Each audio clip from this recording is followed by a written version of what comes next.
வணக்கம், good morning, welcome back to Rainman studio. இது உங்கள் வெங்கடேஷ் எம்ஏஎஸ் ரெயின்மேன். இனிய காலை வணக்கம். இது என் தனிப்பட்ட வானிலை அனுமானம். அதிகாரப்பூர்வ வானிலை அறிவிப்புகளுக்கு மற்றும் முன்னறிவிப்புகளுக்கு இந்திய தகவல் இந்திய வானிலை ஆராய்ச்சி மையம் மற்றும் அரசு சார் அறிவிப்புகளை பின்தொடருங்கள். நம்ம சேனல் இதுவரையும் நீங்கள் சப்ஸ்கிரைப் பண்ணலன்னா சப்ஸ்கிரைப் பண்ணிவிட்டு பக்கத்தில் இருக்கிற பெல் ஐக்கான் தொட்டு ஆல் நோட்டிஃபிகேஷன் எனேபிள் பண்ணிக்கோங்க.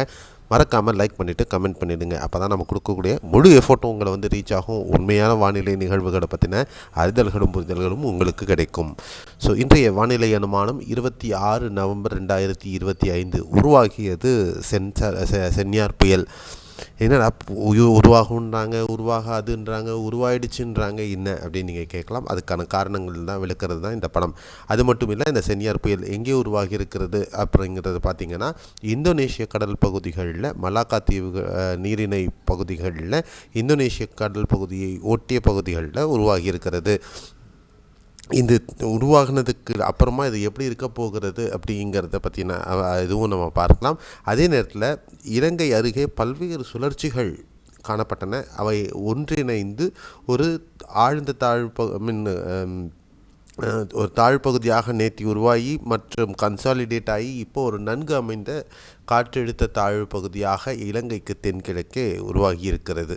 அதே நேரத்தில் இந்த இடைப்பட்ட பகுதிகளில் தாழி அமைப்பும் தொடர்ந்து நீடிக்குது.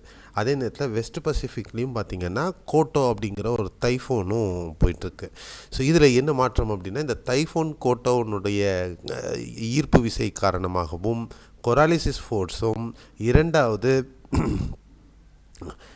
இந்த கெல்வின் வேவ்னுடைய தாக்கம் காரணமாகவும் இந்த பர்டிகுலராக இருக்கக்கூடிய அந்த சென்யார் புயல் இந்தோனேஷிய கடல் பகுதியை விட்டு தாண்டி வங்கக்கடல் பகுதிகளுக்குள் வருவதற்கு சற்று வாய்ப்புகள் குறைவு, சற்று இல்லை வாய்ப்புகளே குறைவு அப்படிங்கிறது தான் நம்ம இப்போ பார்க்கணும். ஸோ இந்த நன்கு அமைந்த தாழ் பகுதி இலங்கை பக்கத்தில் இருக்கக்கூடியதுக்கு வெஸ்டர்லி பஸ்ட்னு சொல்லக்கூடிய அந்த அமைப்பும் கீழே பூமத்திய ரேகை பகுதிகளிலிருந்து எனர்ஜியை கொடுக்குது. அதே நேரத்தில் தென்சீன கடல் பகுதிகளிலிருந்து வரக்கூடிய அமைப்புகளினுடைய ஈரமிகு காற்றின் காரணமாகவும் மற்றும் இந்த சென்யார் புயல் பக்கத்திலிருந்து இழுக்கப்படக்கூடிய எனர்ஜியும் இந்த பகுதிக்குள் வர்றதுனால இந்த இது டாமினண்ட்டாக இருக்க போகிறது. இந்த சென்யார் புயல் வலுவிழந்து விடும் அப்படிங்கிறது தான் வானிலை படிவங்கள் எதிர்பார்க்கிறது. அதில் ஒரு புரிதலும் ஒரு கன்சென்ஸும் வந்திருக்கு அப்படிங்கிறத நம்ம தெரிஞ்சுக்கலாம். இந்த புகைப்படத்தை நீங்கள் பார்த்தீங்கன்னா தெரியும். இலங்கைக்கு வடபகுதிகள், மேற்கு பகுதிகள், வடமேற்கு இந்த பகுதிகளில் ஒரு மாடரேட்டான ஒரு ட்ரை ஏர் இருக்குது.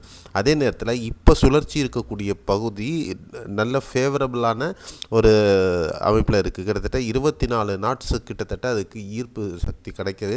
அதனால் இந்த அமைப்பு நன்கு அமைந்த தாழ் பகுதியாக அமைஞ்சிருக்கு. அதுதான் பக்கத்தில் செயற்கைக்கோள் புகைப்படம்.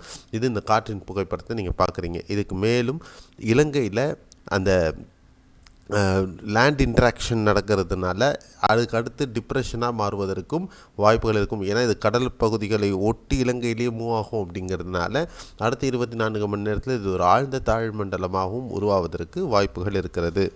அடுத்து இப்போ இந்த சென்யார் புயல் உருவாகி இருக்கக்கூடிய அமைப்பு வானிலை படிமங்கள் எதிர்பார்க்கக்கூடியது. நல்ல க்ளவுட் கன்வெக்ஷன் இருக்குது. அதை சுற்றி பயங்கரமான அடர்த்தியான மலைமேகங்கள், ரேப்பிடு ஸ்ட்ரக்சரும் தெரியுது. அதே நேரத்தில் அதை சுற்றி மலைமேகங்கள் இன்வர்ட் அவுட்வர்ட் நல்லாவே இருக்குது. ஆனால் அந்த கோட்டோன்ற இதுவும் சொன்ன அந்த அடுத்த 2 காரணிகளும் இதை ரீகர்வ், அதாவது இந்த நிலப்பகுதிகளுக்குள்ளாக இந்த புயல் சென்றுவிடும் அப்படிங்கிறது. ஏன்னா இது கடல் நீர் பகுதிகளில் இந்த நான்கோர் இந்த பக்கத்தில் வந்ததுன்னா, அந்தமான் பகுதிகளுக்குள்ளே வந்ததுன்னா அந்த அந்தமான் கடல் பகுதிகளில் அது வலுப்பெற்றுவிடும். ஆனால் இது முற்றிலுமாக அந்த உயர் அழுத்தங்கள் காரணமாகவும் இந்த நான் சொன்ன மற்ற காரணங்கள்னாலும் இது இந்த இடத்துல லேண்ட் இன்ட்ராக்ஷன் ஆகிறதுனால வலுவிழந்து யூட்டன் போட்டு திரும்பியும் மலேசியா பகுதிகளுக்குள்ளாகவே வலுவிழந்து சென்று கரைந்துவிடும். இதுதான் வானிலை படிமங்கள் எதிர்பார்க்கக்கூடிய அடிப்படையாக இப்போ இருக்கக்கூடிய கரண்ட் சினாரியோ இதுதான். அடுத்த 24 மணி நேரத்திற்கு இந்த அமைப்பின் காரணமாக என்னென்னலாம் நடக்க போகிறது. இலங்கை அருகே இருக்கக்கூடிய இந்த நன்கு அமைந்த தாழ் பகுதி காரணமாக பரவலாக இலங்கையில் பல பகுதிகளில் கனமழை முதல் பலத்த மழை பதிவாக இருக்கிறது. கடந்த 6 மணி நேரங்களில் பார்த்திங்கன்னா திருகோணமலையில் 74.7 மில்லிமீட்டர், ஆல்மோஸ்ட் 100 மில்லிமீட்டர் இந்த இடத்த தாண்டி இருக்குது. அனுராதபுரம் 29.4, புத்தாலம் 14.3, பாட்டிக்கோலா 41.9, கண்டி 32.4, நுவேரா எலியா 41.7, ரத்னபுரா 24, காலே 63.4. அப்புறம் வந்து அதே மாதிரி இந்த பாட்டில் கோலா இந்த சுற்று வட்டார பகுதிகளிலையும் பொட்டுவில் இந்த பகுதிகளிலும் 68.4 ஒரு கனமழை பதிவாகி வருகிறது. ஸோ இதை பேஸ் பண்ணி அடுத்த 24 மணி நேரத்தில் 8:30 இன்று முதல் நாளை வரையிலும் பார்த்திங்கன்னா இலங்கையில் கடலோர மாவட்டங்கள்லேருந்து உட்புற மாவட்டங்களில் பெரும்பாலான பகுதிகளில் பலத்த மழைக்கான வாய்ப்புகள் இருக்கும். எல்லா பகுதிகளிலுமே மழை இருக்கும். அதனால் இந்த இலங்கையில் இருக்கக்கூடிய மக்கள் சற்று விழிப்புணர்வுடன் இருப்பது மிக மிக முக்கியமாக இருக்கும். இது இன்றைக்கே முடிஞ்சிடுமா அப்படின்னா இல்லை, அடுத்த 3 நாட்களுக்கு இந்த மழையான வாய்ப்பு இருக்கிறது. அடுத்து கேரளாவில் பொறுத்தவரையிலும் திருவனந்தபுரம், கொல்லம், பத்தினம்திட்டா, இடுக்கி, கோட்டயம், எர்ணாகுளம், அல்லப்பி, வயநாடு, மலப்புரம் மாவட்டங்களில் லேசான மழை ஒரு சில பகுதிகளில் இருப்பதற்கு வாய்ப்புகள். மற்ற மாவட்டங்களில் வறண்ட வானிலை நிலவும். தமிழகத்தில் பொறுத்தவரையிலும் இந்த சுழற்சி காரணமாக நேற்று ராமநாதபுரம் மாவட்டத்தில் பரவலாக மழையை பார்த்தோம். இன்றும் ராமேஸ்வரம், ராமநாதபுரம் மாவட்டங்களில் பரவலாக மிதமான மழை இருக்கும். அதே நேரத்தில் தூத்துக்குடி, திருநெல்வேலியின் கடலோர மாவட்டங்களில் மிதமான மழை முதல் கனமழை வரலையும் வாய்ப்புகள் இருக்குது. நாகர்கோவில், கன்னியாகுமரி மாவட்டத்தில் பரவலாக மிதமான மழை பதிவாகிறதுக்கான வாய்ப்பு இருக்குது. தேனி, விருதுநகர், தென்காசி, தூத்துக்குடி, திருநெல்வேலி ஆகட்டும், சிவகங்கை, புதுக்கோட்டை, தஞ்சை, திருவாரூர், நாகை, காரைக்கால், மயிலாடுதுறை, விழுப்புரம், பாண்டிச்சேரி, கடலூர், அரியலூர் மற்றும் நீலகிரி மாவட்டங்களில் இன்று ஒரு சில பகுதிகளில் லேசான மழையை நம்ம பார்க்கலாம். மற்ற ஏனைய மாவட்டங்களில் ஒரு வறண்ட வானிலை தான் நிலவுவதற்கு வாய்ப்புகள் இருக்கும். இந்த சுழற்சி இலங்கை பகுதிகளில் இருக்கக்கூடிய இந்த தாழ்வு பகுதி நன்கு அமைந்த தாழ்வு பகுதியானது ஆழ்ந்த தாழ்வு மண்டலமாக மாறி அடுத்த 36 மணி நேரத்திலிருந்து 48 மணி நேரத்திற்குள்ளாக மேற்கு வடமேற்கு திசையில் நகர்ந்து டெல்டாவுக்கும் இலங்கைக்கும் இடையே வரக்கூடும்.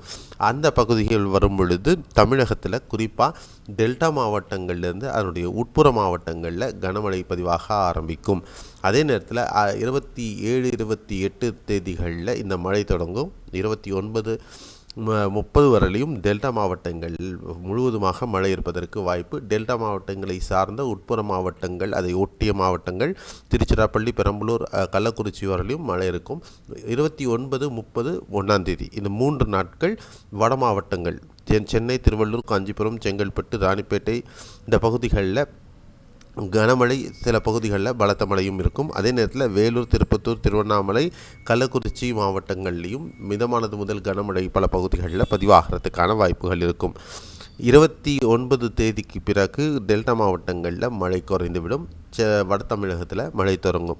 இந்த காலகட்டத்தில் தென் தமிழகத்தில் மழை குறைந்தே காணப்படுவதற்கு வாய்ப்புகள் இருக்கும். ஒரு சில பகுதிகளில் மட்டும் மழை இருக்கிறதுக்கு வாய்ப்பு இருக்குது. கனமழைக்கான வாய்ப்புகள் அங்கே குறைஞ்சிரும். இந்த சுழற்சி மேலே நகர அதனுடைய வடமேற்கு பகுதிகளில் தான் மழை இருப்பதற்கு வாய்ப்புகள். ஸோ 29, 30 தேதிகளிலிருந்து ஆந்திரா பகுதிகளில் தொடரக்கூடிய மழை அடுத்து 2, 3ஆம் தேதி வரையிலும் இருப்பதற்கு வாய்ப்பு. மத்திய ஆந்திர பகுதிகள் வரையிலும் ராயலசீமா மாவட்டங்கள் ஏனைய பகுதிகளில் கனமழை முதல் மிக கனமழை, சில பகுதிகளில் மிக பலத்த மழை கூட பதிவாகிறதுக்கு வாய்ப்பு. சரி, இந்த சலனம் என்னவாக போகுது அப்படின்னா, இந்த 96B இன்வெஸ்ட்னு சொல்லக்கூடிய அமைப்பு ஆழ்ந்த தாழ்மண்டலத்திலிருந்து தீவிர ஆழ்ந்த தாழ்மண்டலம் டீப் டிப்ரெஷன் வரையிலும் போகும். அதுக்கப்புறம் சென்னை கிட்ட வரும் பொழுது அது வலுப்பெறுவதற்கும் வாய்ப்புகள் இருக்கும். அப்போது அது ஒரு டிட்வா புயலாக மாறுமா அப்படிங்கிறது நம்ம பொறுத்திருந்து பார்க்க வேண்டிய ஒரு அப்சர்வேஷன்.